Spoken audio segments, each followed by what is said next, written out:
해충하면은 뭐 떠올라요? 해충 그러면 응애? 응애가 제일 싫어요? 요거 아마 이제 중학교 때쯤 생물 시간에 많이 배웠을 텐데 완전 변태, 불완전 변태 이런 거 기억나시죠? 얼핏? 그렇죠? 완전 변태는 알, 유충, 번데기, 성충 이렇게 되고 그 다음에 불완전 변태는 알, 약충, 성충 이렇게 되는 건데 여기도 보면은 완전 변태가 방제하기 쉬울까요? 불완전 변태가 방제하기가 쉬울까요?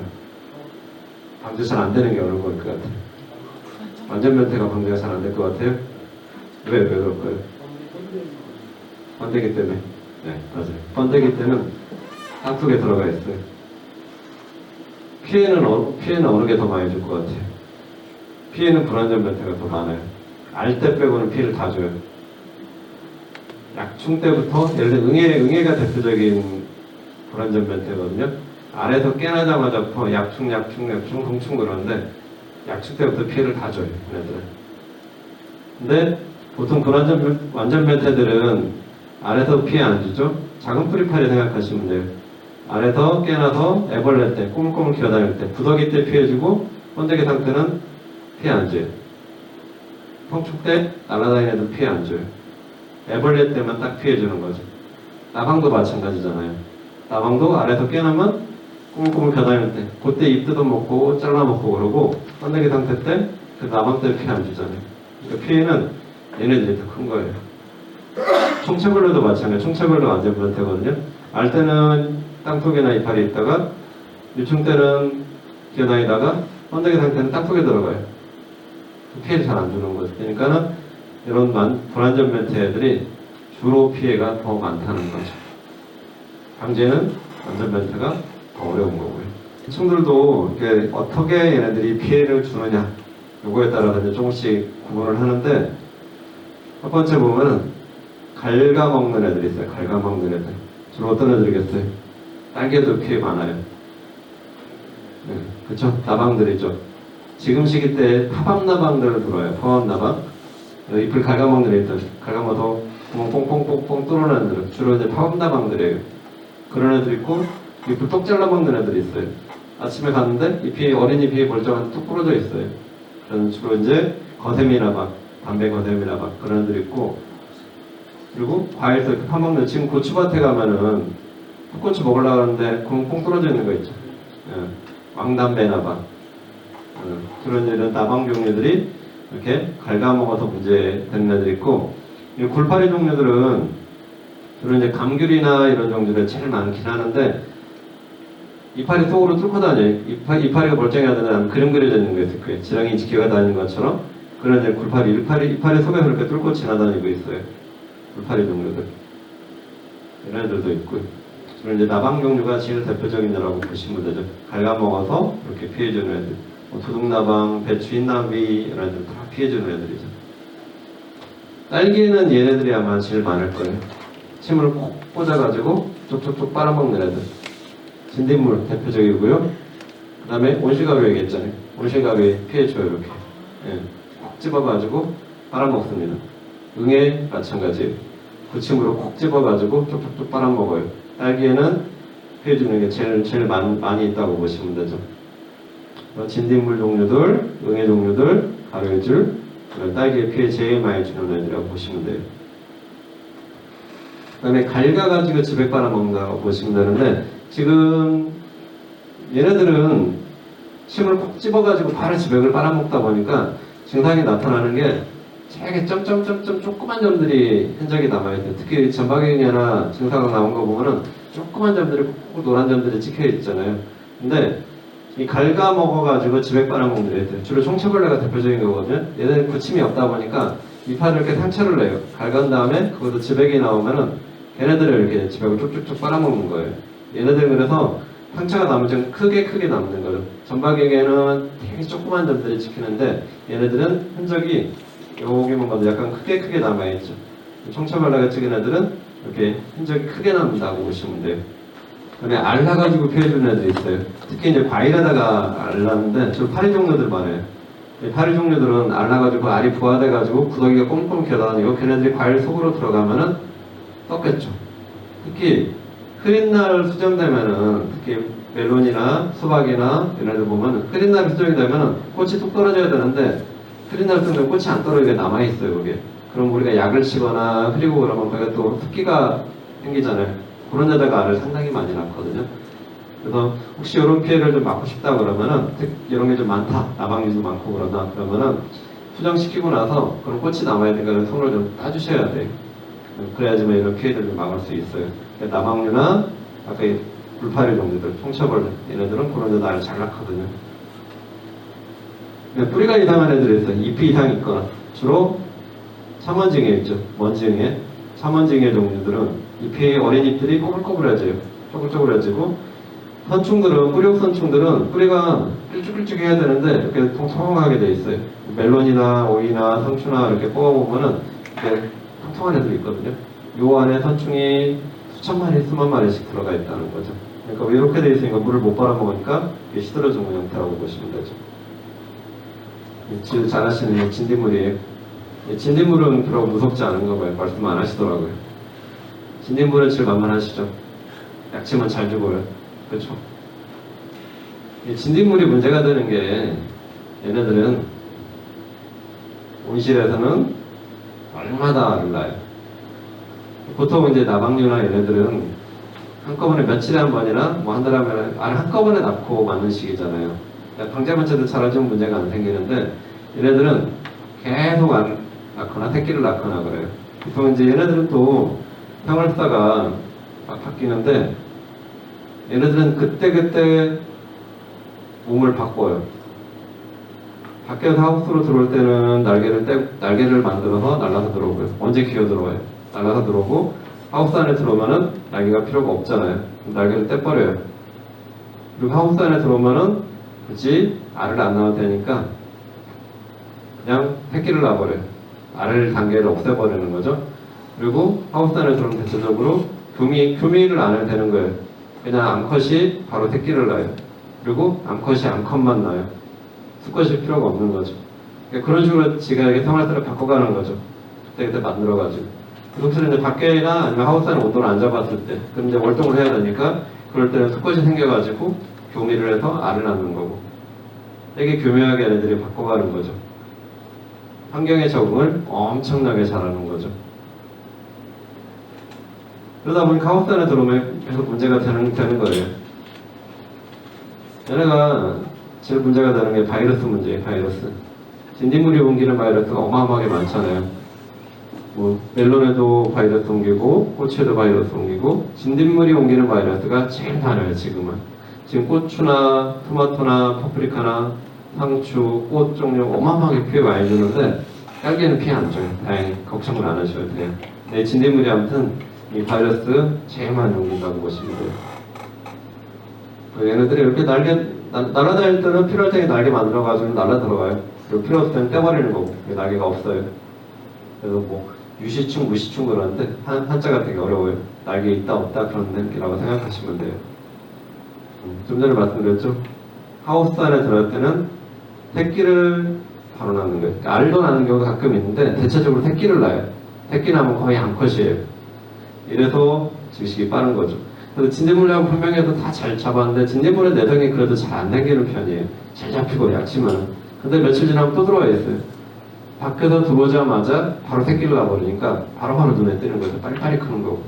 그래서 진딧물은 후시로 빨리빨리 발견해서 약을 치면 잘 죽습니다. 내성도 잘 안 생기는 거고. 진딧물은 주로 피해주는 게 많으면 끌어당기는 거 잘 보셨을 거예요. 까맣게 끈적끈적한 애들, 생기는 애들, 그리고 바이러스 옮기는 거. 이런 거 많이 보셨을 거고, 제일 많은 게 진딧물이에요. 목화진딧물. 이게 색깔이 바뀌어요. 그때그때. 어디 계절마다 바뀌고, 어디에 붙어있냐에 따라 바뀌고, 먹이가 뭐냐에 따라서 색깔들이 바뀌어요. 보면은 약간 녹색인 애들도 있고, 까뭇해한 애들도 있고 그랬죠. 예를 들면 엉겅퀴나 그런 데 붙어있으면 또 까매요, 색깔들이. 그러니까 작물마다 색깔들이 다 다르다고 보시면 돼요. 얘네들도 날마다 10마리, 15마리 새끼를 낳는 거죠. 죽을 때까지. 바이러스 옮기.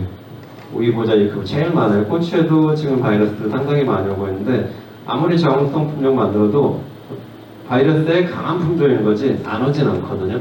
지금 고추에 나오는 바이러스 중에 TSW, 약간 칼라병, 그거 다음으로 여겨주면 제일 많다고 보시면 돼요.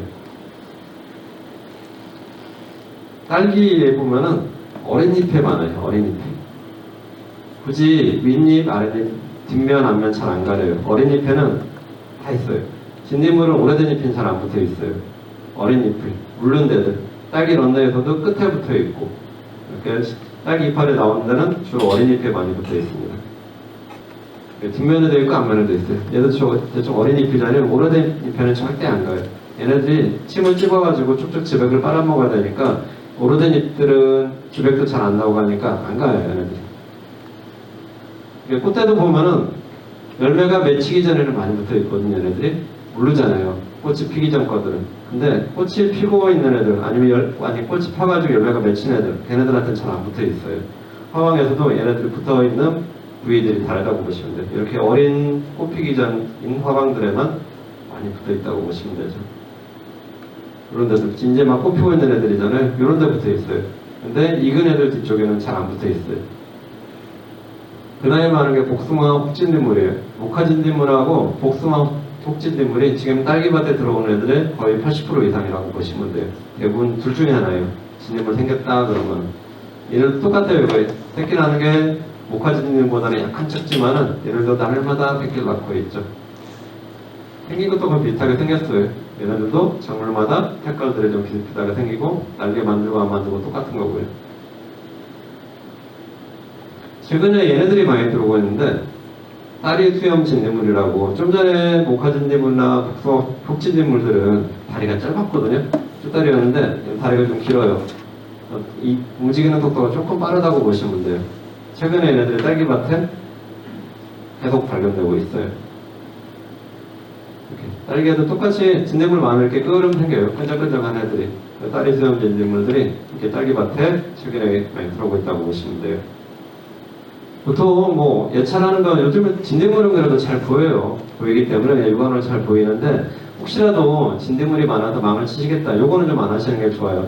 진딧물이 못 들어오게 하려면은 타각 기준이 1mm 이하인데 이렇게 뭐 쳐놔버리면은 9, 10월 달하고 3, 4월 달에 바람이 안 들어와요. 고온 피해 볼 수 있기 때문에 진딧물은 약초도 잘 죽고 하기 때문에 예를 들면 나방이나 이런 애들은 좀 사이즈 큰 거에도 못 들어오잖아요. 박주먹 치셔도 좋은 특과가 좋은데 오히려 진딧물 잡으려고 못 들어오게 하려고 망을 쳤다 그러고 오히려 고온 피해 볼 수 있으니까 그건 안 하시는 게 좋아요. 예를 들면 뭐 시험장이나 그런 데서 소규모로 해가지고 안에 뭐 냉방시설이 잘 돼 있는 경우는 이렇게 할 수 있지만은 굳이 우리가 딸기 재배하고 할 때는 이렇게까지는 굳이 안 하셔도 됩니다. 진딧물을 이렇게까지는 안 봐도 다 보여요, 대충. 이렇게 있는 것들 잘 보입니다. 진딧물은 트랩에는 잘 안 붙어요, 노란색 트랩에는. 약 치실 때는 살충제는 이 얘기 계속 나올 거예요. 그러니까 똑같다고 생각하시면 돼요. 약제 성분 다른 거로 해서 성분이 다른 거예요. 상표명 말고. 그 다음에 7일 간격으로 해서 3회 정도 이렇게 살펴야지만이 정답으로 생각하시면 돼요. 특히 총체벌레나 응애나 이래들은 땅속에도 들어갔다 왔다 오고 또 알일 때는 안 죽는 경우도 있고 하다 보니까 이렇게 해가지고 성분 다른 거예요. 이렇게 말씀드리면은 성분 다른 거 3가지 그랬더니 어떤 분들은 3가지를 같이 섞는 거예요? 이렇게 물어보는 분들이 있어요. 섞는 게 아니에요. 이번 주에 A라는 약재 쳤으면 그 다음 주에 B라는 약재를 치라는 얘기예요. 대부분 이 충제들은 벌레 잡는 애들은 내성이 잘 생기는 약들이 많아요. 그러다 보니까 성분이 다른 거로 꼭 골라서 쓰시는 게 좋습니다. 보통 이제 충들마다 이게 작은 기작들이 다 있어요. 만약에 농약 관련 교육 나중에 받으실지 모르겠는데 그걸 작은 기작을 다른 거로 사시는 거죠. 약을 만약에 농약을 3가지 정도 사실 거다 그러면은 이쪽에서 신경과 근육저해제 쪽에서 한 2가지 정도 사시고 성형과 발달저해제 쪽에서 하나 정도 사시고 이렇게 나눠 쓰시는 게 사는 게 훨씬 더 도움이 많이 된다는 거죠. 응애약이나 이런 것도 똑같아요. 이런 식으로 돌려 쓰시는 게 좋습니다.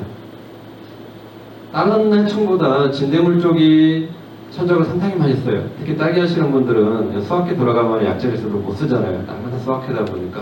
그러니까 천적을 많이 쓰시는데 대부분 딸기 하시는 분들은 요거 많이 쓰실 거예요. 콜레마일 진딧물 제일 많이 쓰거든요. 다른 작물 하실 때도 진딧물 전략들은 제일 많이 쓰는 게 콜라마일 진딧물 아니면은 진드오파리 정도로 제일 많이 쓰세요. 콜라마일 진딧물은 말 그대로 벌이에요. 그냥 진딧물 몸에다가 알을 낳아요. 그 안에 부화돼가지고 얘네들을 미라처럼 만들어가지고 죽이는 거죠. 효과가 그러니까 바로바로 막 먹어치우지 않다 보니까 바로는 안 나타나지만은 꾸준히 얘네들이 활동을 하면서 계속 꾸준히 알도 낳기 때문에 보통 한 마리가 이렇게 3,400개씩, 그러니까 3,400개 정도 이렇게 애들이 죽인다고 생각하시면 되죠. 이렇게 진딧물들이 진딧물 몸 안에다가 알을 낳아버리는 거죠. 그럼 얘네들이 안에서 깨나가지고 어미를 만들어, 그러니까 미라 상태로 만드는 거예요. 이렇게 죽는 거예요, 얘네들은. 그럼 얘네들이 밖으로 깨나와요. 어미가 돼가지고 또 알 낳고 이런 식으로 계속 반복되는 거죠. 다른 진딧물도 그러고 가루 진딧물도 그러고 얘네들도 똑같아요. 진딧물 안에다가 알 낳아가지고 부화시켜서 밖으로 터뜨려 나오는 거죠. 이렇게 미라 상태로 이렇게 만드는데 주로 근데 쓰는 거는 콜레마일 진딧물 그걸 제일 많이 쓰시고 진드오파리도 가끔 써요. 얘네들은 바로바로 잡아먹기 때문에 진딧물을 바로바로 먹어요. 효과가 바로바로 나타나는 거죠. 급할 때는 얘네들 드시는 경우도 있어요. 이 풀잠자리도 천적이에요. 풀잠자리가 뭔가 익숙하시죠, 이거? 가끔 지금 우담바라 그렇게 많이 들었죠. 뭐 부처님 뭐 불상에다 이렇게 나가지고 사진 찍어서 우담바라라고 막 그러는데 이 풀잠자리 아니거든요. 봄철, 여름철에 나올 때 지금쯤 이렇게 알게 투명해가지고 녹색인 애들 막 날아다니는 애들이 있어요. 얘네들이 이렇게 딸기 이파리를 이렇게 나눴거든요. 얘가 천적이에요. 이 애벌레 때 바로 잡아먹어요. 잘 잡아먹어요, 얘네들이. 온 거 먹어요. 통충 때는 10, 80만원씩 먹으니까 상당히 잘 먹는 거죠. 근데 실제로 판매가 잘 안 돼. 이게 증식하기가 쉽지 않다 그러더라고요. 주로 이제 우리나라는 천적을 예전에는 뭐 파마농이나 이런 걸 만들어서 팔았었는데 지금 우리나라 생산하는 데가 거의 없어요. 다 지금 벨기에나 네덜란드에 수입해서 보니까 수입에 의존하다 보니까 얘네들은 큰 돈이 안 되다 보니까 잘 생산을 안 하더라고요. 유럽에서는 일부 쓰고 있는데 우리나라에서는 이거 천적 쓰는 공간들이 없어요. 수입이 안 되다 보니까 효과는 좋은데 무당벌레가 천적인 건 다 아시죠? 네.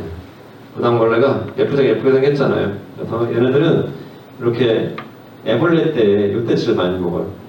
징그럽게 생겼어요. 애벌레는 좀. 근데 얘네들이 잘 먹습니다. 그거는 얘네들은 1년, 2년, 3년 이렇게 나이가 있기 때문에 성충되면은 엄청나게 많이 먹잖아요. 제일 많이 보는 애벌레들 칠성 무당벌레. 예쁘게 생겼어요.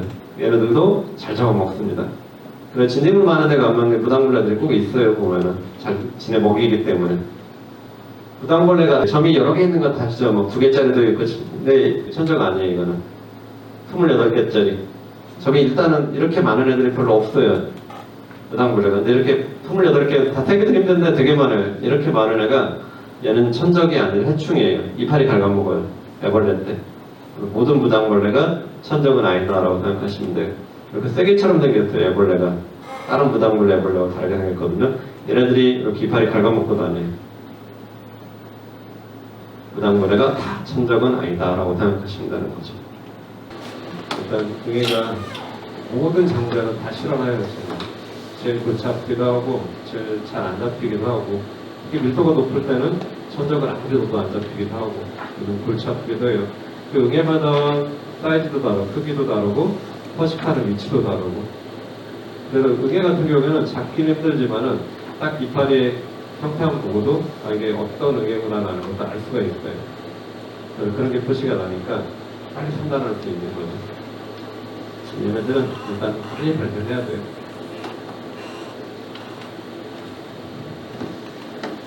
일단 색깔들이 달라요. 보면은 하우스에 있는 애들도 다르고 밖에 있는 애들 다르고 점 있는 애들 있고 점이 없는 애들 있고 많이 달라요. 그 사이즈들도 큰 애들은 조박이나 이런 건 커요. 되게. 근데 참원쟁이는 또 엄청 조그매요. 눈에 잘 보이지도 않을 정도로 조그만 애들도 있고. 근데 지금 시기가 잘 크는 시기예요. 보면은 온도가 고온일 때 엄청나게 빨리 보통 9일 지금 시기 때 되면은 9일 정도면 한 사이클에 돌아가요. 엄청나게 빨리빨리 순환이 되는 거죠. 근데 성충 같은 경우는 생겨가지고 보통 한 2, 30일 정도 이런다고 보시면 되죠. 이게 응애가 사실 문제되는 게 이게 약제 제한성이 너무 많이 들게 내성이 똑같은 약, 성분 똑같은 걸로 한 3번 정도 치잖아요. 그다음부터 절대 안 들어요. 주로 응애나 특히 총체벌레 이런 두 가지 충들이 제일 내성이 많이 생기는데 이런 애 충들은 절대로 똑같은 약, 성분 똑같은 거로 2번이나 3번 치시면 절대 안 됩니다. 그러니까 진딧물 같은 경우는 내성이 조금 덜 생기는 편인데 응애 같은 경우에는 정말 내성 많이 생겨요. 그래서 까딱 잘못하면은 그다음부터 절대 약초도 안 먹는 응애들이 생길 수밖에 없는 거죠. 지난번에 배울 때 지난주에 응애는 완전 멘트로 나갔어요. 불안전 멘트죠. 껍데기 상태가 없어요. 그래서 얘네들은 무조건 입뒷면에 다 같이 살아요. 알도 있고 약충도 있고 성충도 있고 땅속에 들어가 있는 경우는 없어요. 다 지상부에만 있는 거예요. 근데 그러다 보니까 뭐 잡기는 쉬운 것 같지만은 피해는 제일 많은 거죠. 알 때 빼고는 계속 피해를 주는 거예요. 알에서 부화되면은 약충, 새끼 때부터 계속 얘네들이 흡집을 해요. 그 피해를 계속 줄 수밖에 없는 거죠. 얘네들 이제 거미계통이다 보니까 차응이나 전박에는 거미줄 만들어요.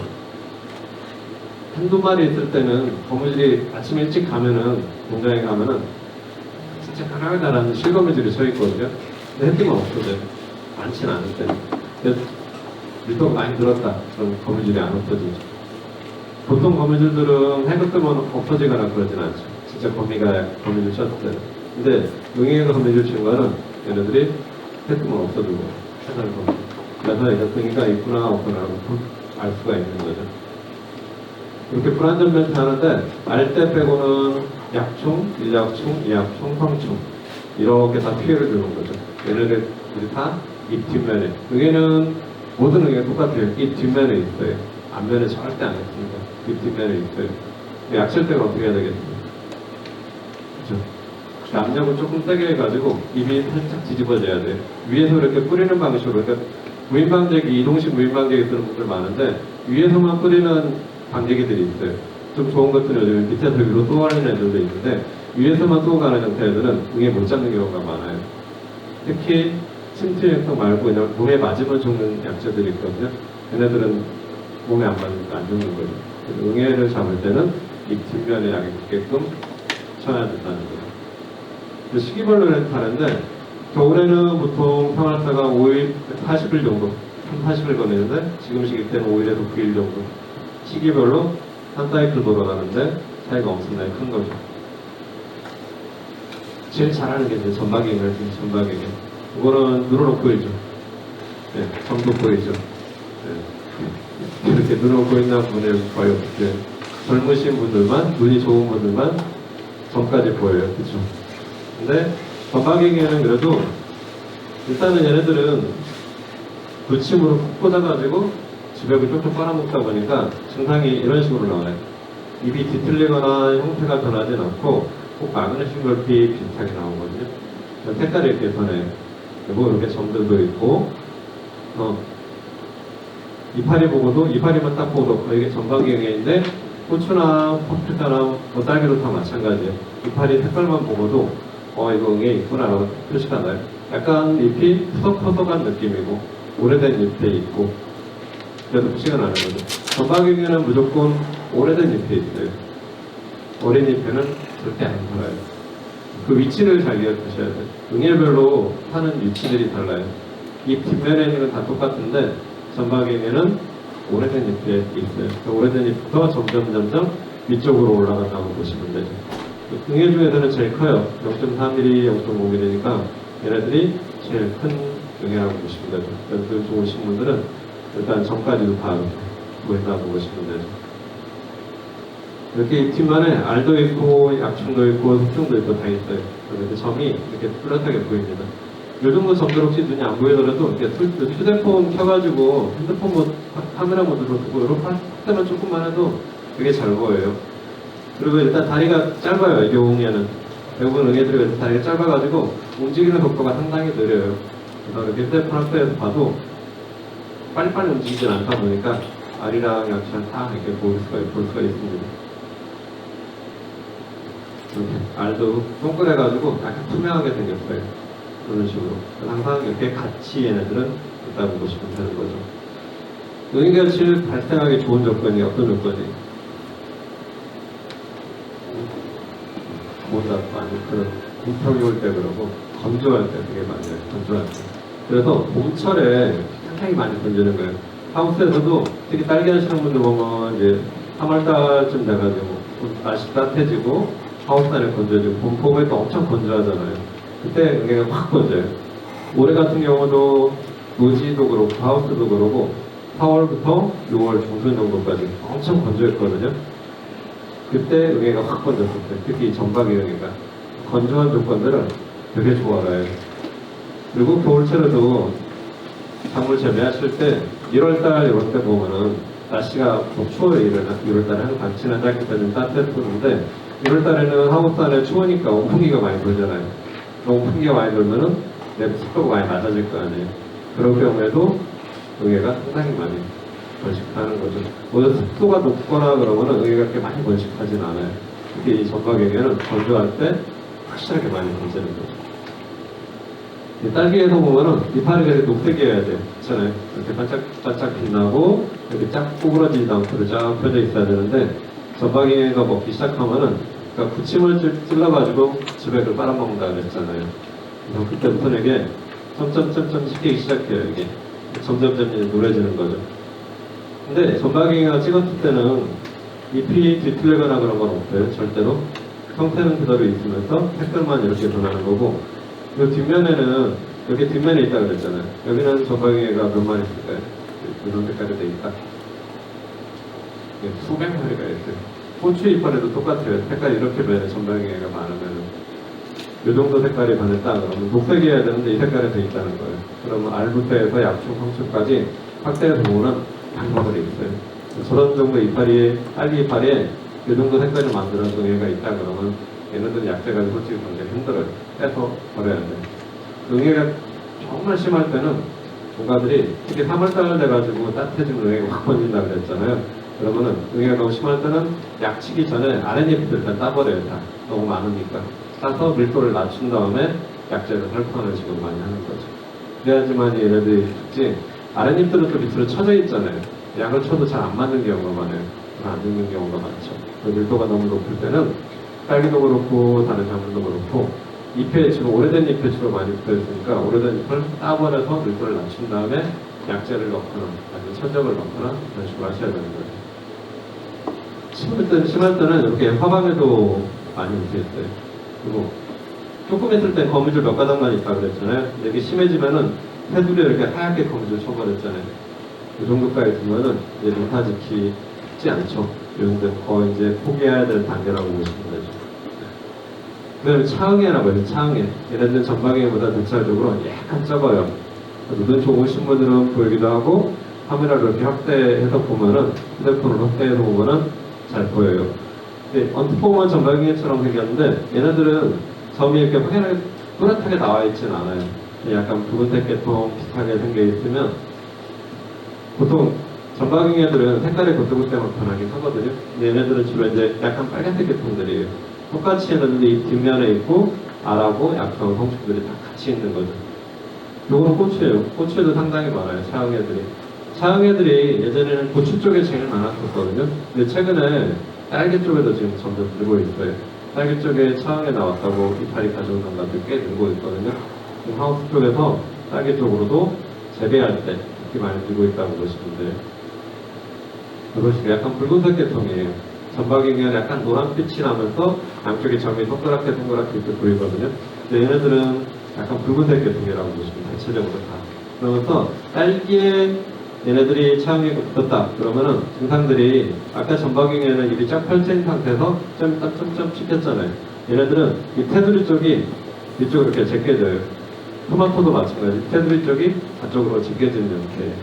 그래서 점이 점점점 찍혀 있고 뒤쪽으로 잎이 말리네 그러면 차응에 의심해 보셔야 돼요. 딸기 이파리가 이렇게 되는 경우는 별로 없거든요. 이런 증상이 나오면은 차응애가 피해를 주고 있구나라고 생각하시면 되죠. 얘네들도 심해지면은 이 테두리 쪽에 똑같이 거미줄이 생겨져요. 거미줄 치어야 되거든요. 이게 참원징이라고 했어요. 참원징에는 일단 응애가 제일 조그매요. 일단 안 보여요. 무조건. 증상만 보시고 보시거나 이게 첨언징후거나 의심을 할 수 있는 거지 육안으로는 절대 안 보입니다. 요즘에 카메라 아무리 좋다고 해서 빡빡하다 해도 안 보여요. 그만큼 적어요. 그래서 혹시라도 첨언징후가 의심스럽다 그러면은 얘네들 일단 주파를 따가지고 교육센터로 가져오셔야 돼요. 교육센터에서 현미경으로 봐야 돼요. 그리고 얘네들은 이렇게 찍어놓은 거 보고 이렇게 현미경으로 확대해서 찍다 보니까 이렇게 생겨 있는 거예요. 다른 애들은 그냥 일반으로 확대해서 찍었잖아요. 얘네들은 그렇게 찍히지가 않아요. 현미경으로 봐서 찍다 보니까 이렇게 생겨 있는 거예요. 주로 얘네들은 어린 잎에 있어요. 어린 잎. 아까 전박잉에는 오래된 잎에 있다고 그랬죠. 그리고 첨언징에는 어린 잎에 있어요. 오래된 잎에는 절대 안 가요. 그래서 딸기가 크고 있으면 새로 나온 잎에 주로 있어요. 그리고 재배사에서보다는 육묘기 때, 지금 육묘기잖아요. 지금 시기 때 많이 나와요. 제일 많이 나온 시기가 7월 하순부터 지금 시기 때. 지금 육묘 한참 하고 있는데 잎이 다 멀쩡한데 새로 나온 잎이 약간 꼬불꼬불해요. 이렇게 찌그러져 있어요. 뒤틀려 있고 이런 식으로 어린 잎에 이렇게 있어요. 딸 꽃에 들어가면은 총체벌레가 가해한 것처럼 씨만 톡톡 튀어나와 있고 단단해져 있어요. 아프지도 않고. 이렇게 돼 있으면데 두 가지 형태가 있어요. 이렇게 잎이 뒤틀리는 게 전박잉해가 피해를 줘가지고 뒤틀리는 경우, 첨언징해가 피해를 뒤틀리는 경우가 있고, 근데 교육센터로 잎을 따가지고 가져와서 현미경으로 봤는데 없는 거예요. 그러면은 선충일 확률이 더 높아져요. 잎선충. 잎선충 같은 경우에는 잎 속에 들어가 있잖아요. 그러니까 밖에서 현미경으로 아무리 봐도 안 보이는 거예요. 잎선충 같은 경우에는 뚝뚝뚝 잘라가지고 증류세에다 담궈놓으면은 다 기어나와요. 선충들이. 그래서 현미경으로 보면 볼 수가 있어요. 그래서 잎이 이렇게 뒤틀리는 형태들은 주로 첨언징해 아니면은 잎선충. 둘 중에 하나라고 보시면 되는 거죠. 이렇게 육묘기 때도 보면은 맨 아래 이게 타겟인데 맨쪽 먼저 나온 애들이거든요. 얘네들한테 절대 안 가요. 주로 이렇게 새로 나온 잎을 이렇게 꼬불꼬불 뭉쳐있어요. 육묘기 때. 그래서 전박잉해하고 첨언징해는 제일 많아요. 얘네들 두 개가. 딸기에서는 다른 작물도 마찬가지일 거예요. 응애 중에서는 얘네 두 개가 대부분인데 전박잉해 보면 거미줄로 이렇게 쳐있잖아요. 이게 거미줄 쳐있고 잎 형태는 절대 안 변하고 색깔이 마그네슘 결핍하고 비슷하게서 오래된 잎에 나온다는 거. 첨언징해는 색깔이 변화가는 게 별로 없어요. 하도 조그맣고 그러다 보니까 잎을 이렇게 틀리게 만들어요. 거미줄 치거나 그러진 않고요. 그래서 약 치는 거는 그거 일단 뭐 전박잉해 잡는 약으로 첨언징해 치워도 관계없어요. 대신에 전박잉해는 이렇게 몸에 맞아 죽는 애가 있고 침투형성 약물도 있고 그러는데 얘네들은 되도록 침투형성 약물을 쳐주셔야 돼요.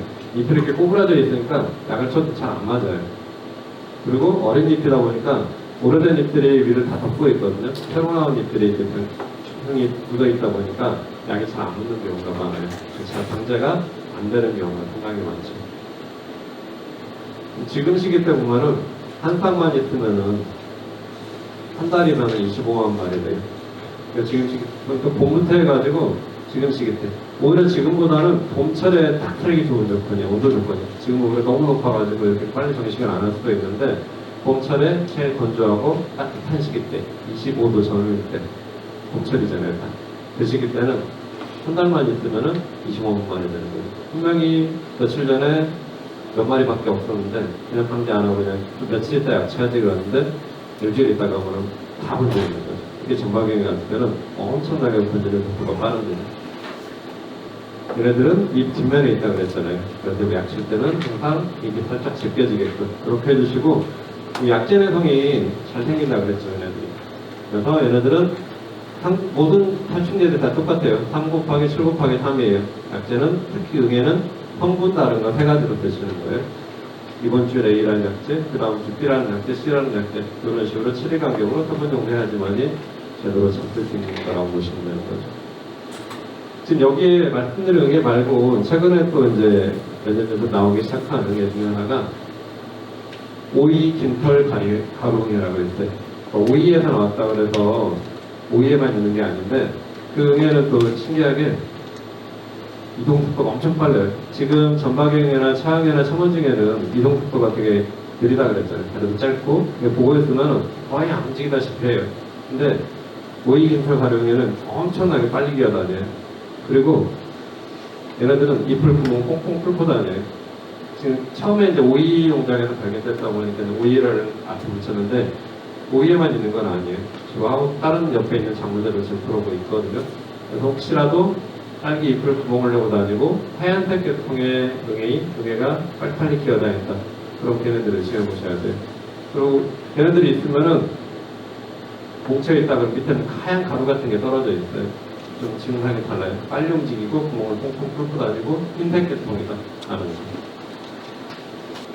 진딧물 같은 경우에 자궁기작이 잡는 게 두 가지 정도 있었는데 응애는 세 가지로 나눠져 있어요. 신경 및 근육제해제가 있고 대응 및 발사제해제가 있고 호흡제해제가 있고 미분류도 하나 있는데 보통 약을 사실 때 지난번에도 진딧물 얘기했지만은 성분 세 가지 다른 거 사시는 게 좋다고 그랬잖아요. 그래서 여기서 하나 사시고 여기 있는 애들 하나 사시고 여기 있는 애들 하나 사고 이런 식으로 사서 약 치면은 내성이 정말 다 안 생기는 거죠.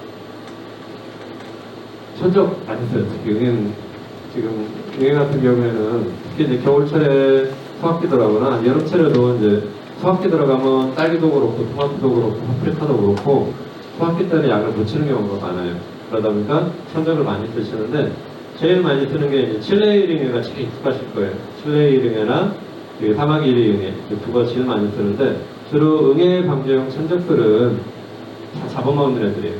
바로바로 이제 효과를 나타내는 거죠. 지난주에 이제 진딧물 얘기할 때는 진딧물에다가 알을 낳아가지고 거기서 터뜨려 나오는 시기잖아요.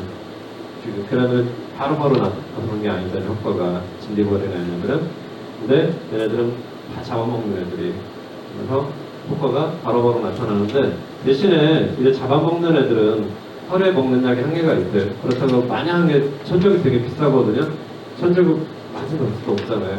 그래서 혹시라도 응애가 이제 되게 많아요. 그럼 아까처럼 아랫잎이 좀 많다고, 특히 전방경에 되게 많이 드시는데 너무 많다 그러면 아랫잎을 따버리세요. 따고 약을 쳐서 밀도를 낮춘 다음에 그 다음에 천적을 내시는 게 좋아요. 너무 많은 상태에서 얘를 넣어버리면은 아까 진딧물 응애 번식 속도가 한 달이면 한 달 25분 만에 된다고 그랬잖아요. 증식하는 속도를 먹는 속도가 못 따라가는 거거든. 그럼 질 수밖에 없는 거죠. 그래서 얘네들 뜨실 때는 밀도를 최대한 낮춘 다음에 천적을 뜨시는 게 좋습니다.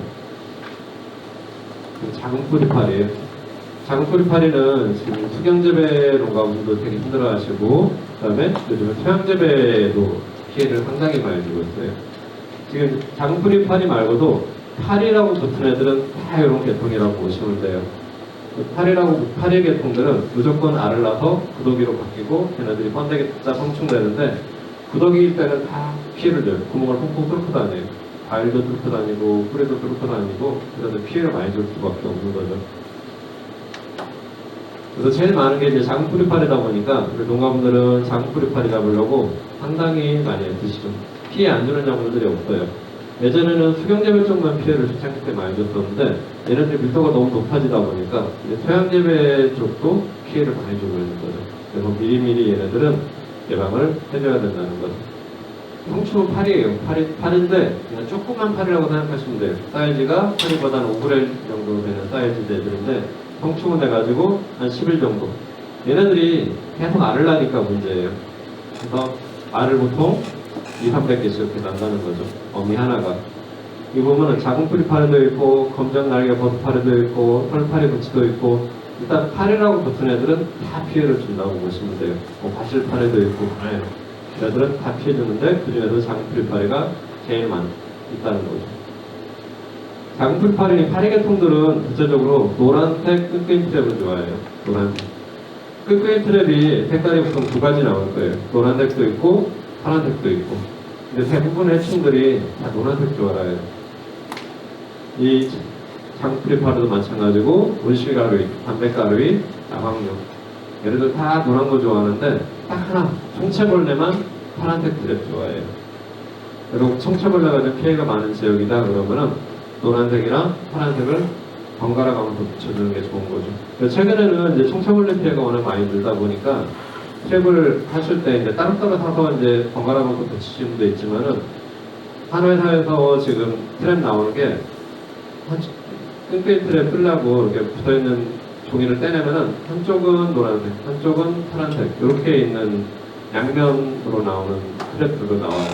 총체가 많은 지역들은 그래도 그런 트랩들을 쓰시면 훨씬 편하죠. 따로따로 붙이실 필요가 없고. 예를 들면 완전 벨트예요. 완전 벨트. 그래서 아래서 부하돼가지고 번데기는 땅속에 들어가 있다가 부하되면 다시 확충되는 연습들. 요때만 피해를 주는 거예요. 구더기 때만. 그래서 얘네들이 보통 파일에서 한 6일 정도 이렇게 걸려요. 번데기 되는데 10일 걸리니까 사실 얘네들이 피해를 제일 오랫동안 주고 있는 거예요. 구더기 상태에서. 거의 2주 동안 피해를 주는 거잖아요. 이게 생긴 거 보면 딱 파리하고 거의 비슷하게 생겼어요. 근데 파리하고 장풀이 파리하고 일반 하루살이 구분을 잘 못하는 분들이 많은데 가끔 이제 농가분들한테 전화가 와요. 우리 농장에 트랩을 붙여놨는데 장풀이 파리가 새까맣게 붙어있다고 난리 났다고. 그러다 가서 보면은 장풀이 파리가 한 마리도 없는 경우가 있어요. 보통 노란색 끈끈이랑 붙여놓으면은 하루살이도 많이 붙거든요. 하루살이도 이제 막 날아다니고 색깔 조화하다 보니까 대부분의 해충들이 조화를 해요. 달라붙는데 하루살이는 노란색 끈끈이랑 붙잖아요. 딱 붙으면 납작해져 버려요. 그래서 붙는 순간 바로 죽어버리는 거예요. 근데 파리들은, 장풀이 파리들은 파리하고 똑같아요. 일단 다리부터 딱 앉아요. 이렇게. 그러다 보니까 살아있는 거 며칠 동안은 붙어가지고 날개를 막 끌고 있어요. 죽을 때까지는. 그 상태가 그대로 남아있는 거죠. 며칠 동안은. 그리고 죽더라도 크기가 좀 있다 보니까 형태가 남아있는 거거든요. 그래서 장풀이 파리는 이렇게 파리하고 똑같이 생겼다고 보시면 돼요. 파리보다 사이즈만 좀 작다라는 거. 딸기에서 보면은 장풀이 파리 피해하고 스트레스하고 헷갈리는 경우가 많아요. 장풀이 파리 때 구멍을 퐁퐁 뚫고 다니면은 kok가 시들어지는 경우가 생기다 보니까 아 이게 시드름병인가? 아니면 장풀이 파리 피해인가? 헷갈릴 수도 있는데 같이 오는 경우도 물론 있지만은 시드름병 같은 경우 오면은 시들기 전에 이파리가 이렇게 시들기 전에 입자루에 증상이 있으면 입자루 쪽이 색깔이 빨갛게 되거나 그런 건 없었잖아요. 녹색으로 되어 있는데 장풀이 파리가 피해는 애들은 다 그런 건 아닌데 가끔 이런 게 있어요. 잎이 멀쩡한데 빨갛게 되면서 이렇게 저렇게 제껴져 있는 애들이 있어요. 이렇게 된 잎들은 살짝만 당겨도 뚝 떨어져요. 보통 딸기 잎알이 이렇게 멀쩡하면은 그냥 당기면 절대 안 떨어지거든요. 옆으로 이렇게 제껴야지만이 떨어지는데 이렇게 된 잎알애들은 살짝만 당겨도 뚝 떨어져요. 물러져가지고. 그런 애들은 여기를 자세히 보면은 구더기가 이렇게 꼬물꼬물 기어다니는 경우가 있는 거죠. 그래서 조금 증상이 스트레스하고 장풀이 파리가 이렇게 다른 경우가 있다는 거. 얘네들은 주로 이제 이런 탭이 좋아하고, 그 다음에 미스텝이 그런 거 좋아해. 그 다음에 이끼 끼는 거 되게 좋아하고, 소금 많은 거, 그런 게 되게 좋아해요. 일단 유기물 다 좋아를 해요. 유기물 자체를. 그 중에서도 제일 좋아하는 거였어요. 우리 수경재배 쪽이 피해 더 많다 그랬잖아요. 수경재배 할 때 이끼 많이 끼면 일단 문제가 돼. 일단은 수경재배 하는데 이끼가 꼈다 그러면 내가 물을 과하게 준 거예요. 물을 많이 준 거죠. 이끼 중에서도 이끼도 보통 끼기 시작하면 두 가지 정도 많이 낄 텐데 뾰족뾰족한 이끼 있죠. 솔리끼라고 그러죠. 솔리끼인데 그런 이끼도 있고 납작해가지고 옆으로 막 퍼지는 애들 있죠. 우산이끼라고 그러거든요. 농가분들은 보통 구름이끼라 그래요. 구름처럼 이렇게 퍼진다 그래서 그 중에서도 우산이끼를 더 좋아해요. 납작해가지고 그렇게 퍼지는 거 파래가지고 녹색으로. 그런 애들은 얘네들이 쫓아가가지고 알을 낳아요. 그래서 혹시 수경재배나 태양재배도 마찬가지예요. 물 많이 주는 경우 가끔 보면 이끼 생기는 경우 있거든요. 이끼가 껴있다 그러면은 귀찮더라도 이렇게 걷어주는 게 좋아요. 그래야지만 얘네들이 보는 걸 좀 막아줄 수가 있는 거죠. 첫 번째는 물을 먼저 뿌리고 그 다음에 이끼 생긴 거를 걷어주고 그런 식으로 하는 게 좋은 거죠. 이끼 안 생기게끔 잘 관리를 하셔야 돼요. 또 이제 노란색 트랩 좋아한다 그랬잖아요. 노란색 끄끄이 트랩을 많이 붙이시는데 되게 딸기재배 하실 때는 이렇게 벤치가 이렇게 생겼어요. 그러다 보니까 요렇게 바닥이 깔끔한 경우에는 자국풀이 파리가 밑으로 안 내려가죠. 근데 대부분 농가분들이 여기다 붙이시는 위쪽에 붙이는 분 있고 아래쪽에 붙이시는 분들 있거든요. 근데 위에다 이렇게 매달아 놓는 걸 싫어하는 분들은 특히 이제 이동식 구입방지기 쓰는 분들은 걸리잖아요. 왔다 갔다 하다. 그리고 동력품이 쓰다 보면 다 걸려요. 이렇게 실어놔요. 그러다 보니까 밑에도 다는 분들이 있어요. 근데 밑에가 물기가 있거나 잡초가 있거나 지저분하거나 그러면 밑으로 내려가야죠. 목걸이팔애들이 알도 말고 그러다 딱 붙는데 이렇게 깔끔한 형태로 되어 있으면은 장풀이 안 내려가요. 밑에. 트랩을 밑에다 붙여봤자 효과가 별로 없는 거잖아요. 장풀이 파리 관련해서 노란색 흑개트를 붙이고 싶다 그러면 이렇게 매다는 것도 별로 좋은 건 아니에요. 약칠 때도 맨날 이렇게 날아다니는 게 좋지도 않고 수확할 때도 잎 작업하나 그럴 때 자꾸 달라붙어야 좋은 게 아니니까 얘네들은 딸기 포기하고 포기 사이에다 붙여주는 게 좋아요. 그러니까 그렇게 하시려면은 딸기를 정식하고 나서 9월 중순, 10일에서 한 중순에 정식하시는데 정식하고 나서 한 2주 정도, 10일에서 2주 정도 있다가 바로 붙이시는 게 좋아요. 잎이 이렇게 커져버리면은 풀에 붙이다가 잎에 달라붙거든요. 되게 귀찮아요. 그래서 잎이 이렇게 꽉 차지 않았을 때 한 3m나 2m 간격으로 해서 이렇게 붙여주는 게 커서 이 정도 되는 막대기에다가 트랩을 이렇게 감아가지고 이렇게 꽂아주는 게 좋은 거예요. 날아다니지 않고. 그렇게 해주는 게 제일 효과적이에요. 딸기 포기하고 포기 사이에 붙여주면은 얘네들은 반부 쪽에 딸기 이제 지제부하고 붙는 쪽 거기다 알으려고 들어가는 거거든요. 그러다가 노란색이 달라붙으니까 이렇게 위에 달아놓는 것보다는 딸기 포기하고 포기 사이에 붙여주는 게 제일 좋다고 보시면 되고 제일 효과적으로 할 수 있는 거에 딸기가 보통 이렇게 단동하우스면은 이 벤치가 보통 5g 정도 들어가거든요. 제일 많이 들어오는 시기가 10월 중순에서 10월 하순쯤이에요. 약간 추워지기 시작할 때, 보온 들어갈 때쯤. 그러면은 낮에는 잘 안 들어와요. 오후에 이제 문이 닫힐 때쯤 되면은 온도가 내려가는 거잖아요. 그때쯤에 얘네들이 막 들어와요. 초반에 10월, 11월 초에 잘 잡아야 되는데 그 시기 때 되도록이면은 식창 있는 쪽, 그쪽으로 밀도를 조금 높게 붙여주는 게 좋은 거죠. 몇 장을 더 붙여주면 좋아요. 그쪽에서 많이 들어오면서 달라붙는 거기 때문에. 그런 식으로 똑같이 붙이지 마시고 가운데보다는 약간 바깥쪽에다 몇 장을 더 붙여주시는 게 좋습니다. 노란색 끈끈 트랩을 설치했는데 파리가 붙어있어요. 그럼 분명히 얘네들이 알도 났다는 거잖아요. 알이 보면 아니까. 근데 이렇게 벤지를 보니까 상토랑 이렇게 보니까 안 보이는 거예요. 당연히 낮에 보면 안 보여요. 나방류들, 그 애벌레들은 주로 낮에는 해가 떴을 때는 딱 속에 들어가 있어요. 벤지 속에. 그러니까 안 보이죠, 당연히. 그럴 때는 의심은 가는데 안 보인다. 그러면은 그런 식으로 감자 같은 거 있어요. 감자나 무 이런 거. 편으로 썰어가지고 군데군데 이렇게 올려놔 보시면 돼요. 그러면 촉촉하는, 촉촉한 거 되게 좋아하거든요. 구더기들이 아침 일찍 가면 올라와 있어요. 그런 거 다. 꼬물꼬물 기어다니는 거 있어요. 그때 이제 바로 이제 방제를 해주셔야 되는 거죠. 성충은 이렇게 콘크리트를 붙여가지고 잡으면 되고, 구더기들은 이제 다른 방법을 써줘야 된다는 거예요. 보통 일반 화학약제 쓰는 분들도 있어요. 근데 화학약제들은 이제 수확기 들어갈 때 못 쓰거든요. 뭐 662 때라든가 딸기 정식하고 나서 초반에 쓸 수가 있어요. 수확기 안 들어갔을 때는. 근데 수확기 들어가면 잘 쓸 수가 없잖아요.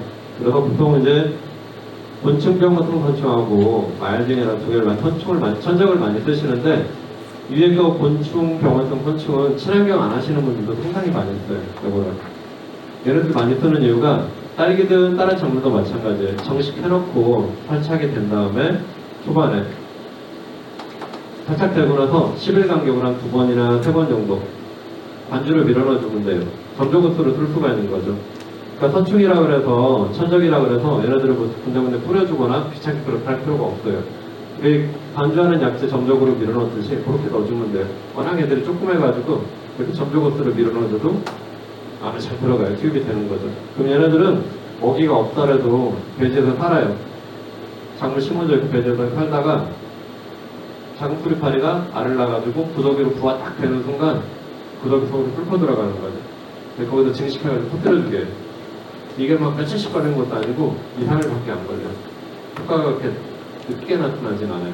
근데 얘네들은 아예 예방 차원에서 미리 넘어가는 거죠. 작은 프리파리올에는 요즘에 그냥 거의 다 들어온다고 생각하시면 돼요. 가을에는 무조건. 그래서 딸기 같은 경우는 정식하고 나서 뭐 나순 정도 한번 넣어주고 10월에 한두 번 정도 이렇게 넣어주시면 정말 효과가 좋은 거죠. 보통 11월 넘어가면 얘네들 활동 잘 안 해요. 11월 초, 요 정도까지 활동하니까 이렇게 예방 차원에서 해주시는 거고 이 밑에 거 알징에는 바로 잡아먹는 애들이에요. 그래서 아까 감자를 썰어가지고 중간중간 놔뒀는데 강풀파리가 꼬물꼬물 기어다닌다, 구더기가. 그러면 화학약제 쓰기 뭐 할 때 있어요? 그러면 얘네들을 투입을 하는 거죠. 얘네들은 중간중간 이렇게 뿌려주면 돼요. 위에다가. 그러면은 바로 구더기를 잡아먹어버리는 거죠. 효과가 바로 나타나는 거죠. 대신에 알징에는 예방 차원에서 넣는 게 아니에요. 먹이가 없으면은 죽어버려요. 얘네들 먹이가 있을 때 꼭 넣어주셔야 된다는 거죠. 이 두 개는 그래서 다르게 드시는 거예요. 대부분 친환경 안 하시는 분들도 곤충병을 곤충을 많이 쓰시는 거고, 친환경 하시는 분들은 이 두 가지를 같이 쓰시는 형태로 가는 거죠. 이제 이런 거 잡는 것보다 일단 성충 잡는 게 제일 중요해요. 성충이 파리가 계속 알을 낳고 다니기 때문에 걔네를 잡는 게 더 효과적인 거죠. 이 곤충병원 선충은 이렇게 터뜨려주게 들어가가지고, 곤충병원 선충은 작은 뿌리파리 구더기뿐만이 아니라 이런 군뱅이 종류들, 나방애벌레, 충체벌레, 번데기 이런 다 효과가 있어요. 다 똑같이 들어가서 터뜨려주기는 거죠. 일단 나방도 하면 되겠지만, 나방들도 낮에는 얘네들이 땅속에 들어가 있어요. 약초도 잘 안 죽어요. 그럼 얘네들 넣어주면 효과가 있는 거죠. 이 마을징에 잡아먹는 천적들이에요. 갈색, 반날개충도 바로 이렇게 잡아먹어버리고요. 마을징에도 이렇게 바로 잡아먹고 바로 효과가 나타나는 거죠. 이 천적들이 근데 지금 거의 다 수입해서 쓰고 있어요. 지난 말씀드렸지만은 우리나라에서 생산 안 하다 보니까 되게 비싸긴 해요. 육묘장에서 그러고 장뿌리파리 방지하는 거, 방충망 많이 설치하시는데 장뿌리파리 잡으려고 방충망 치는 건 좋은 건 아니에요. 장뿌리파리가 워낙 조그마니까 장뿌리파리 못 들어가려면 촘촘하게 쳐야 되잖아요. 그러면은 바람이 잘 안 통해요. 그래서 특히 육묘기 때는 바람이 안 통하면 보험제되잖아요. 그거 너무 올라가니까 고온 피해 많이 입으니까 육묘장에서는 장뿌리파리 잡으려고 방충망 치는 거는 별로 좋은 건 아니에요.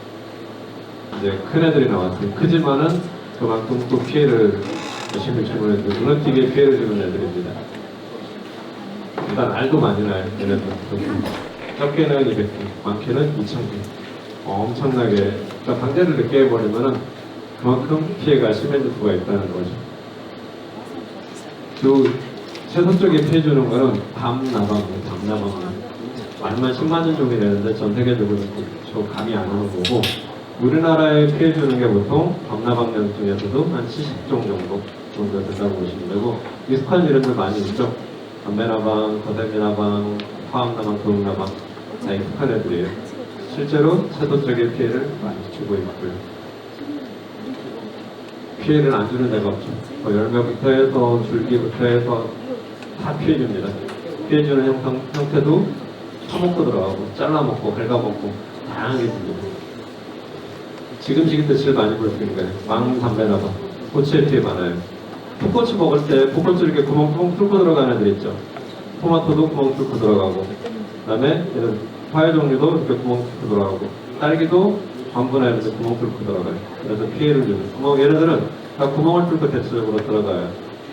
그리고 나방 옆에 생긴 애들이고, 구멍 뚫고 들어가니까 애벌레들은 주로 이제 속에 들어가 있어요. 고추도 안에 들어가 있고, 밖에서 아무리 약쳐봤자 잘 안 죽을 수밖에 없죠. 밤에만 주로 기어나와요. 또 얘네들도 낮 동안에는 해가 떠 있을 때는 무조건 열매 속이나 이파리 속에 이렇게 기어 들어가 있는 거죠. 땅속보다는 이렇게 이제 구멍 뚫어서 가해 얘네들은 주로 왕담배나방이라고 보시면 돼요. 그 겨울에는 번데기 상태로 활동하는 거죠. 알 상태가 아니고 번데기 상태로. 이거는 채소 쪽에 지금 시기 때 제일 많이 들어가요. 담배, 거세미나방. 담배 붙었다고 해서 담배만 좀 피해 있는 건 아니에요. 모든 채소에 다 피해를 주는 건데, 거세미나방들은 말 그대로 잘라버려요, 이렇게. 그래서 아침에 공장을 딱 갔는데 새로 나온 잎이 뚝뚝 부러져 있어요. 딸기 이파리가 부러져 있고 토마토 새순이 뚝 부러져 있어요. 내가 자른 것도 아닌데. 근데 범인이 안 보이는 거예요. 당연히 안 보이죠. 저녁에 올라와서 꿀꿀 기어 올라가지고 잘라버리고 잘라먹고 땅속에 들어가 버리고 아침 되면, 그러니까 안 보이는 거예요. 근데 그렇게 뚝 잘라져 있는 애들은 대부분이 담배의 거세미나방이라고 보시면 돼요. 갉아먹거나 그러진 않아요. 얘네들은 어린 순이에요. 절대로 오래된 순을 갉거나 갈아먹거나 그러지 않으니까. 얘네들도 이빨이 약하다 보니까 어린 순들 위주로 이렇게 잘라먹는 형태인 거죠. 잎을 갉아먹거나 그런 애들은 아니라고 보시면 되고, 얘네들은 알을 엄청 많이 낳아요.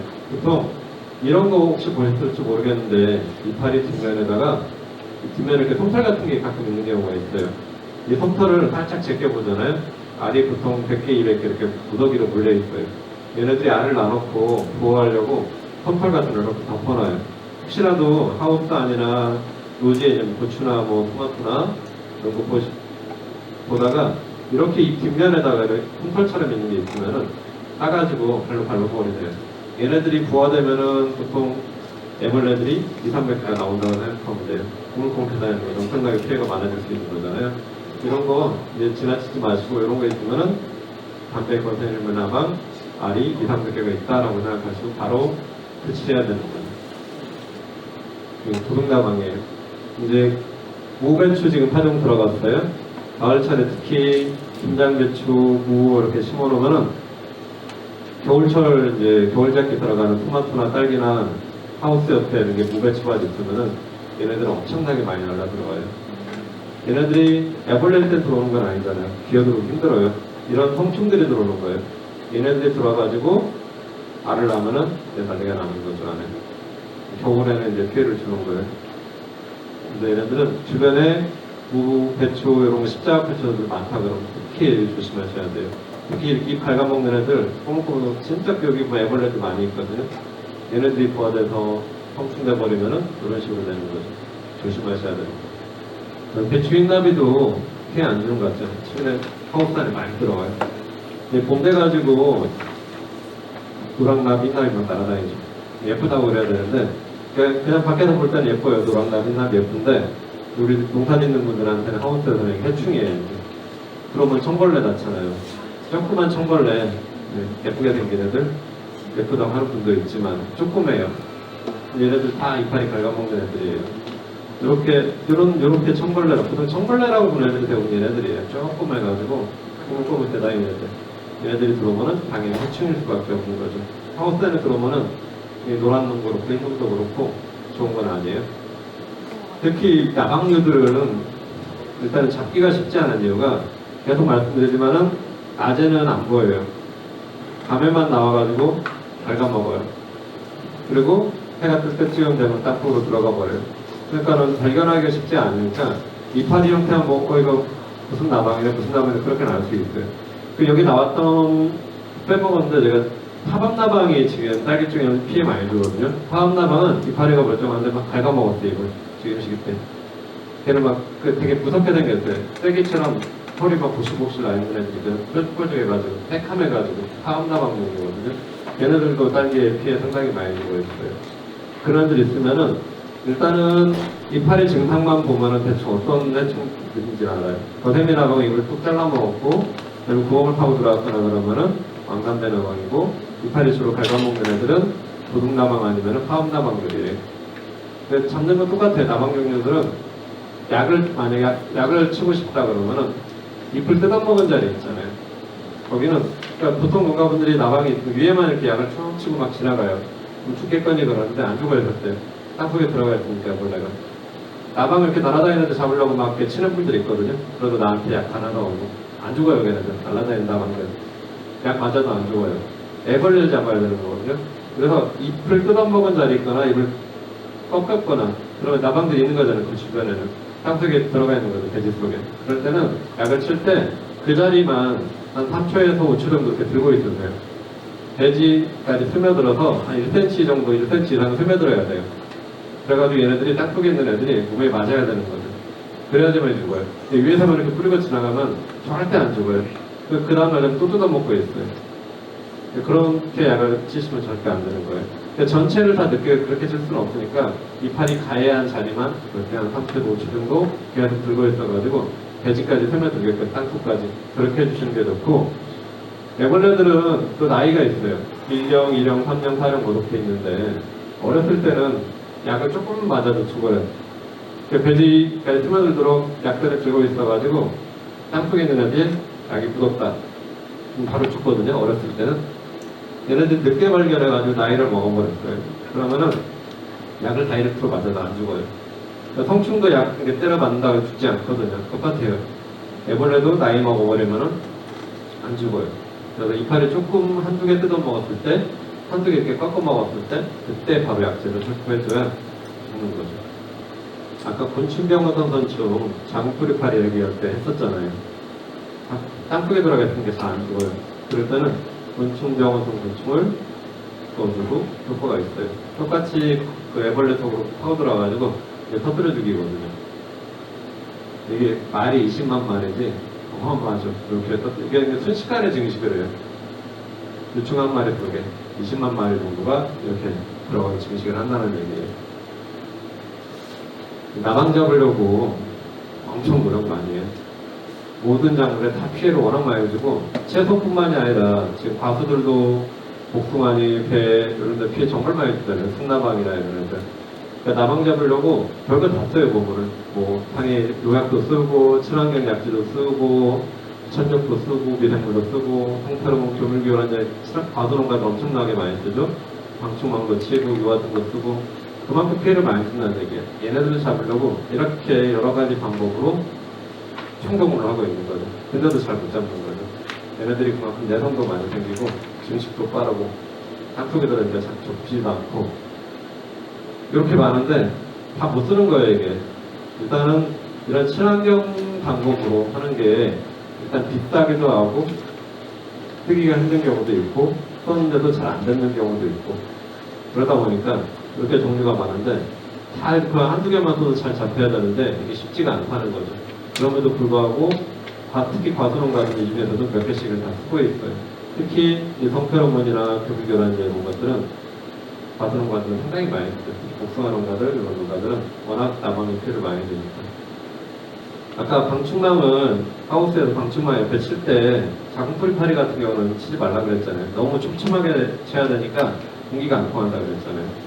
그래서 특히 여름철에 딸기 융로할 때는 더 치면 안 돼요. 융로기 때는 온도가 떨어져야 되는데 방충망까지 해놓으면 온도가 더 올라가거든요. 안 되고 재배할 때도 마찬가지예요. 9월달, 10월달은 딸기한테는 고온기예요. 방충망을 쳐놔보면 촘촘한 걸 해놔보면 바람이 안 통하고 3월, 4월, 5월 때도 딸기한테는 되게 고온기예요. 그래서 바람이 안 통하면 안 좋거든요. 대신에 나방을 잡으려고 할 때는 쳐도 관계는 없어요. 그러니까 방충망을 좀 더 말씀드리고 일단 유화등이니까 유화등이 뭔지는 알죠. 불 켜가지고 유인하는 애들. 불 켜라고 유인하는 애들인데 요거를 옛날에 공급 많이 해줬었어요. 그 농장 이렇게 여기저기 다니고 축사 다니다 보면은 파란색으로 돼가지고 이렇게 생긴 거 보실 수 있을 거예요. 그쵸? 쓰고 있는 농가들도 있고 그냥 하도 많다 보니까 그냥 방치해 놓는 농가분들도 있어요.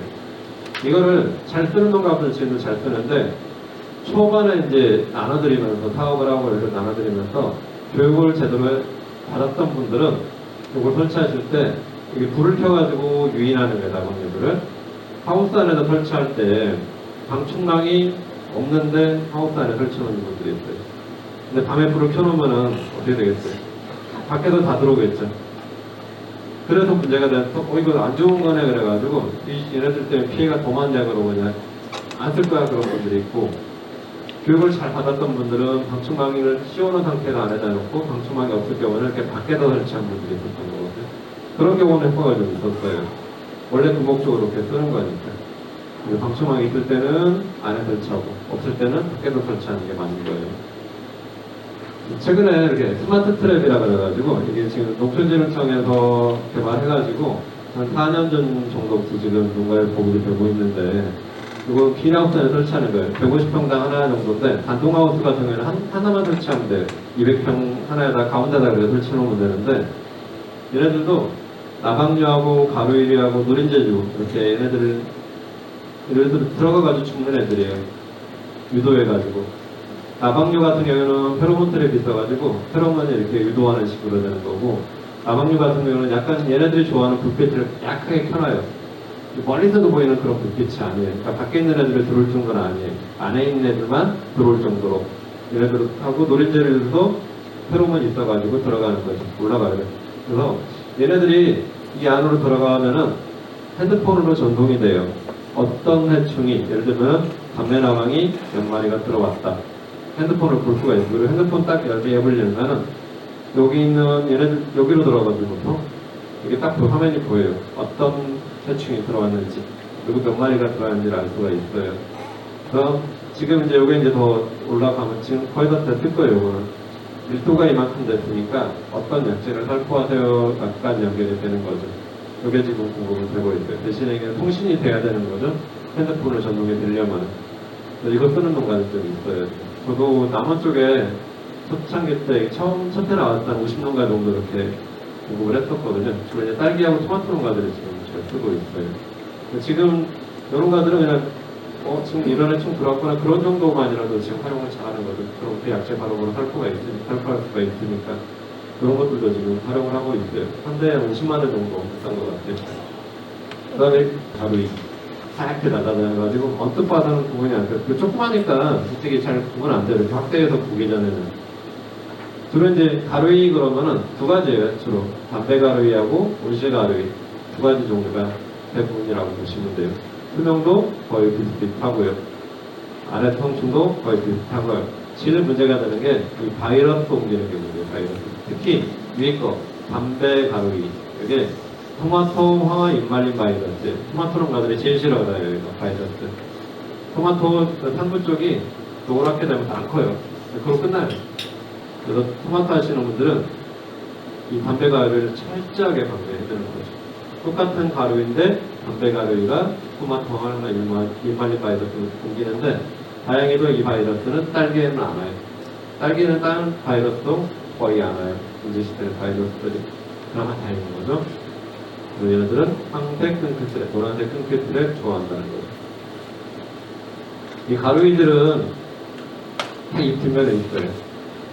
알 때도 그렇고, 번데기 때도 그렇고, 약충 때도 그렇고, 성충 때도 그렇고, 다 뒷면에 붙어 있어요. 그리고 그냥 내비두면은 안 보여요, 이게.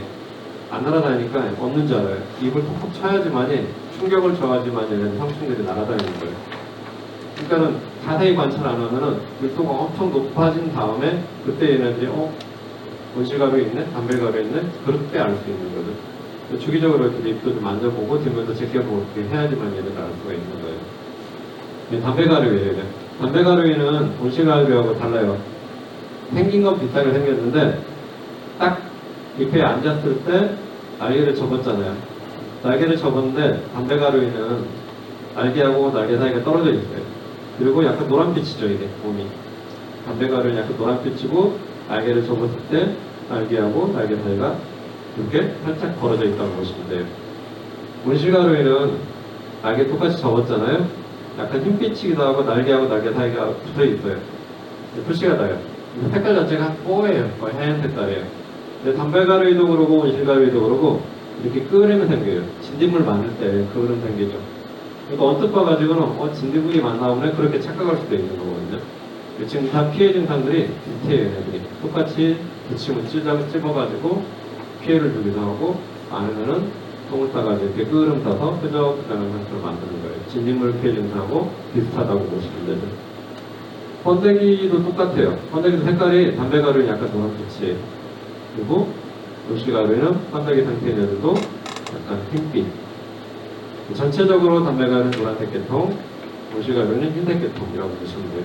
날개 접는 형태가 조금 다르고요. 표시가 나요. 딱 보면은 표시가 나요. 그러니까 담배가루나 온실가루이고 주로 딸기 쪽에는 온실가루가 더 많고요. 토마토 쪽에는 담배가루가 더 많긴 해요. 이유는 잘 모르겠는데 이런 식으로 뒷면에 바글바글 붙어 있어요. 이렇게 많아도 그냥 내비두면 안 날아다녀요. 얘네들도 그래서 즙액을 빨아먹다 보니까 요것만 딱 보잖아요. 그럼 이게 전박용이하고 비슷한 거예요. 근데 뒷면에 이렇게 얘네들이 바글바글 붙어 있었다는 거죠. 천적을 이렇게 많이는 안 써요. 딸기농가들은 이 담배가루, 온실가루일 때 많이 안 쓰는데 토마토 농가들은 그런 트랩도 붙이고 정말 민감한 농가들은 얘네들 잡으려고 천적 많이 써요. 딸기 쪽까지는 딸기는 온실가루 때문에 천적 쓰는 농가는 못 봤어요. 근데 토마토 농가들은 이런 천적을 많이 쓰고 있습니다. 주로 지중해 이링하고 황원전파 세 가지 온실가루 전파라고 세 가지 정도 많이 씁니다.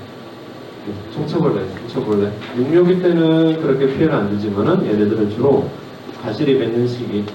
그래서 이제 9월에 정식하면 그때부터 얘네들은 이제 피해를 많이 주기 시작해요. 이파리에 피해 주는 거는 별로 표시가 안 나기 때문에 별로 신경 안 써요, 농가분들은. 과일에 피해를 주니까 이게 문제가 되는 거거든요. 얘네들은 아래 성충까지 시기별로 다 달라요. 모든 애들이 추울 때는 짧고, 길고, 따뜻할 때는 짧고, 그런 식으로 되는 거죠. 얘네들 진짜 문제가 요거예요, 이거 바이러스. 토마토 반점이죠, 바이러스.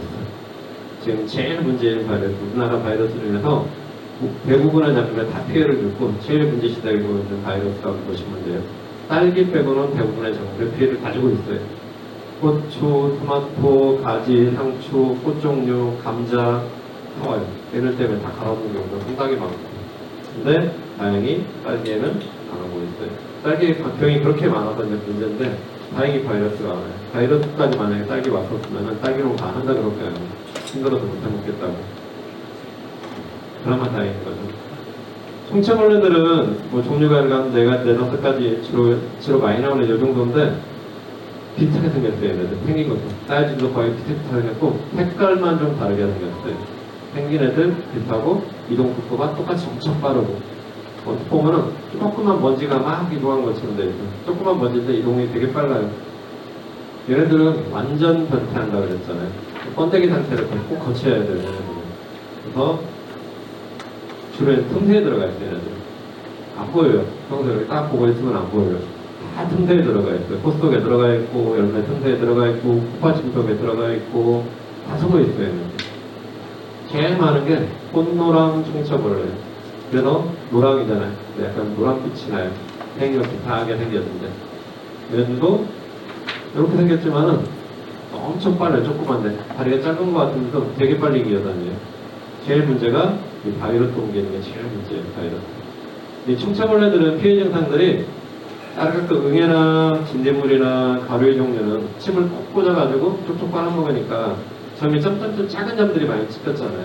근데 총체벌레는 일단 이빨로 긁어요. 침이 없다면 긁어내면은 그 지백이 나올 거 아니에요. 그 지백을 먹는 게 얘네들이 가열을 하면은 흔적들이 큼직큼직하게 나오는 거죠. 아까 점점점 나오는 거는 조금 크게 나온다는 것입니다. 증상들이. 대만 총체벌레도 색깔만 달라요. 생긴 거는 거의 똑같이 생겼어요. 이게 약간 검은색해가지고 줄무늬가 있는 형태들.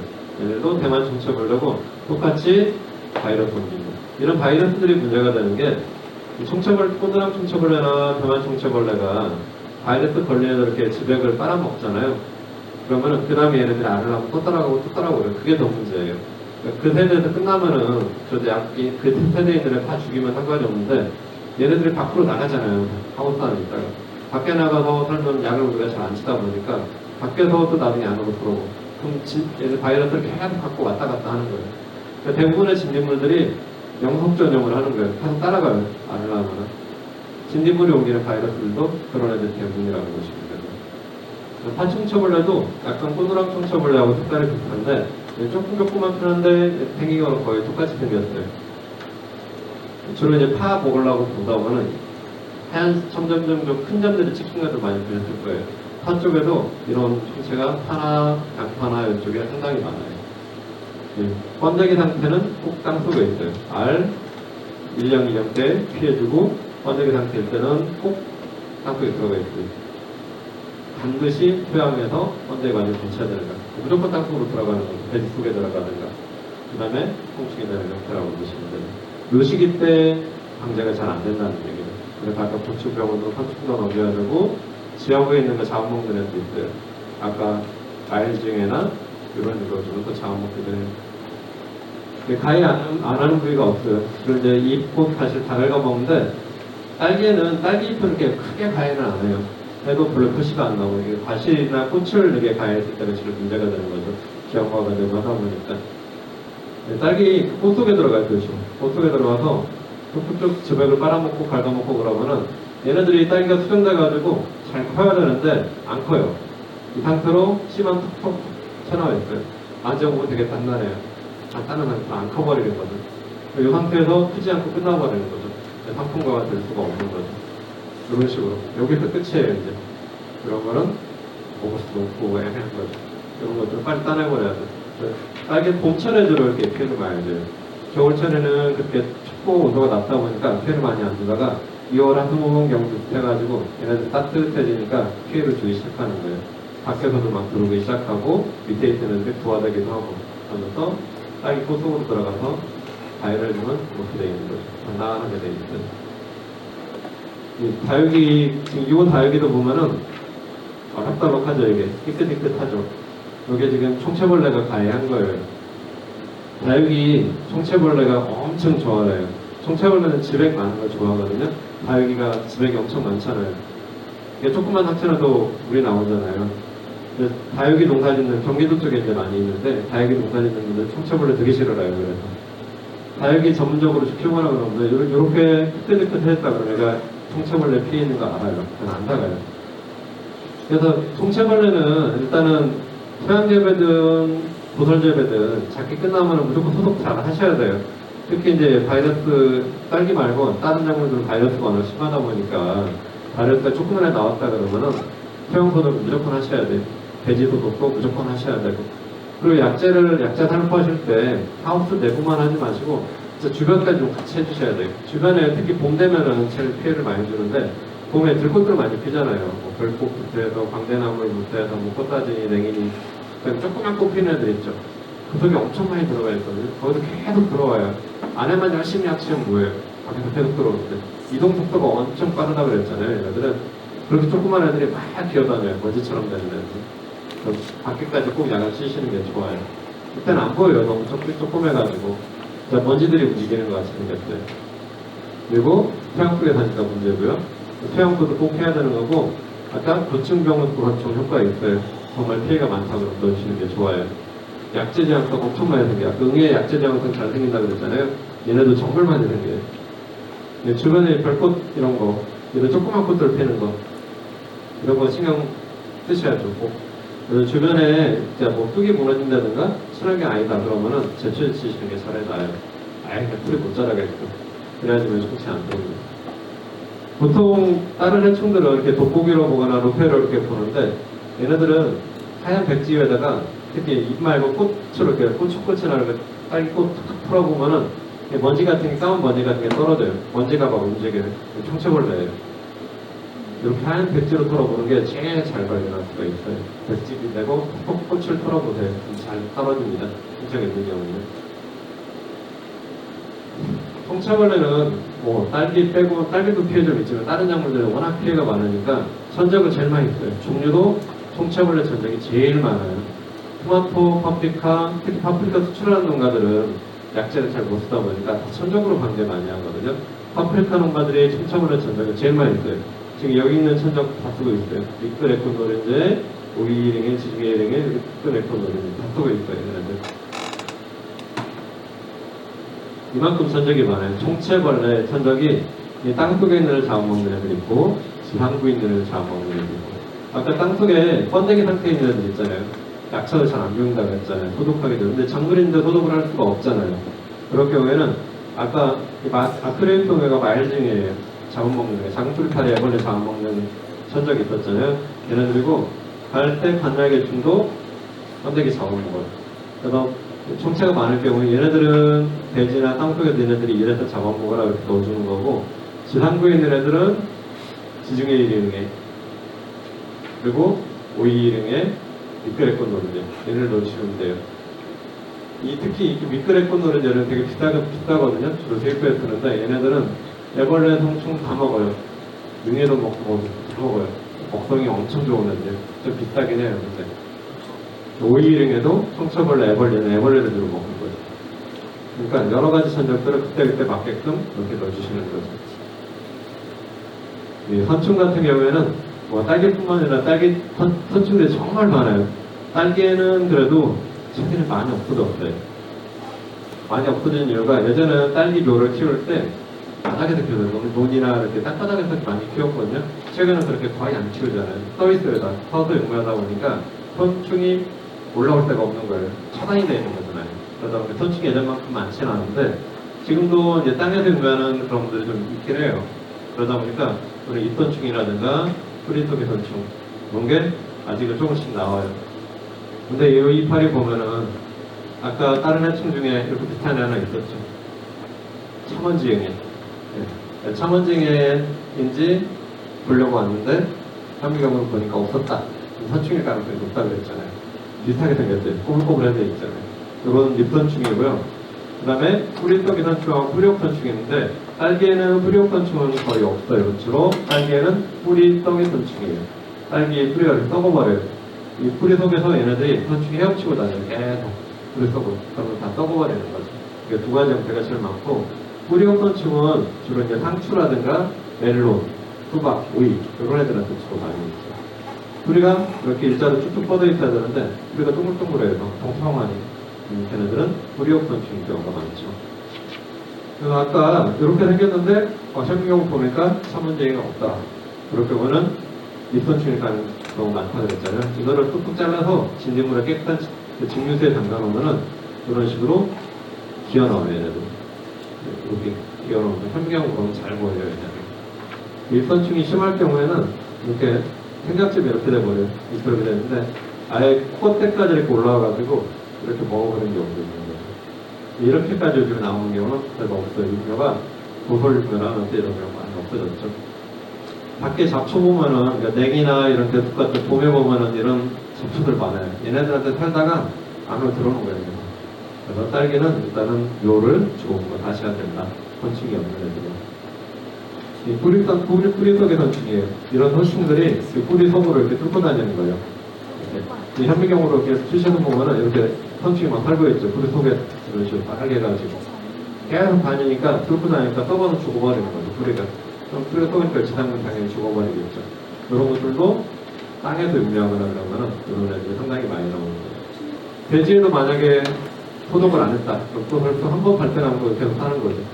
그래서 뭐 파프리카나 토마토나 딸기나 수경재배하는 분들은 작기 끝나면 무조건 소독을 하시는 거죠. 그래서 총체나 선충이나 이런 거 특히 침체 그런 것 때문에 많이 하죠. 침체 때문에 제일 많이 하죠. 걔네들은 땅속에 살잖아요. 번데기 상품. 아니면 알이나 알 상태로 활동하는 애들도 있고 그러니까 그런 것 때문에 무조건 배지 소독을 하는 거죠. 균도 있지만 충 때문에 또 그래서 이런 소독을 꼭 하시라는 거죠.